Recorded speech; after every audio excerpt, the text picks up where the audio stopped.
সবাই মিলে সাথী। ভিন্ন ভাষায় গাইছে গানে, ভিন্ন পূজা পাঠে, তবুও কেন প্রাণের টানে ঋষি পানের ঘাটে। পুজো, ঈদ আর ক্রিসমাসে মিলছে সবার হাত, বৈচিত্র্যের মাঝে খুঁজি একটি সুরের মাঠ। ভাষার ভেদে বিভেদ নাই, সংস্কৃতির জোয়ারে ঐক্যের এই অটুট সুতোয় বাঁধন আছে সবারে। অনেক রঙের ফুল ফুটেছে একই গাছের ডালে, বৈচিত্র্যের মধ্যে ঐক্য মুগ্ধ হৃদয় তালে। আজ আমাদের উপস্থাপনা একক অখণ্ড ভারতের স্পন্দন। ইতিহাসের আদি লগ্ন থেকে ভারত ছিল বিশ্বগুরু। নালন্দার জ্ঞান ভাণ্ডার থেকে চোল বংশের সামগ্রিক বিজয়। আমরা ছিলাম এক সমৃদ্ধ ঐতিহ্যের ধারক, উত্তর থেকে দক্ষিণ, পূর্ব থেকে পশ্চিম।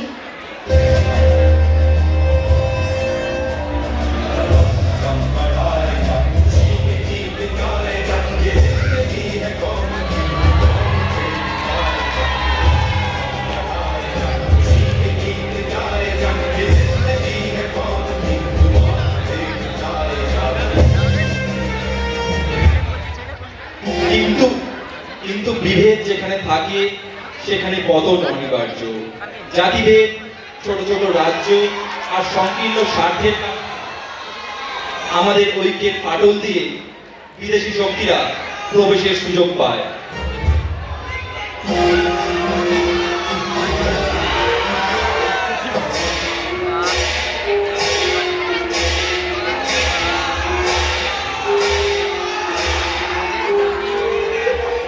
প্রথমে এলো বণিকরা, তারপর শাসকরা। আমরা ভুলে গিয়েছিলাম আমরা এক, তাই আমরা খণ্ড বিখণ্ড হলাম। আর এভাবে স্বাধীন জাতি থেকে পরাধীন হলাম। কবিগুরুর ভাষায় গর্জে উঠল।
কিন্তু ভারতের আত্মা কখনো মরে না।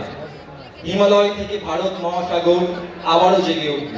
ঐক্যের ডাক, মাইন্ড অ্যাক্টের মাধ্যমে উপস্থাপনা।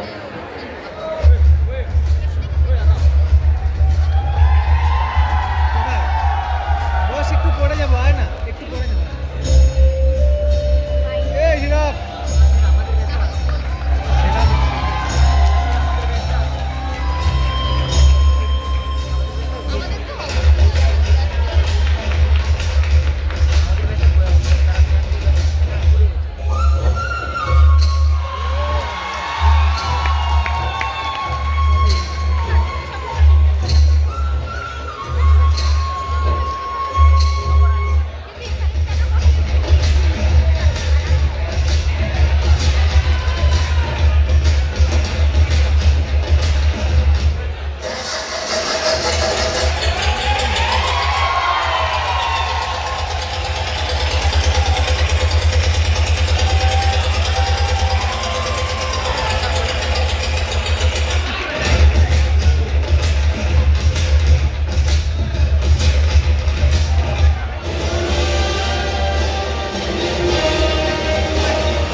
না নিজ জাতি, মূর্খ দরিদ্র অজ্ঞ, তোমারই রক্ত, তোমারই ভাই।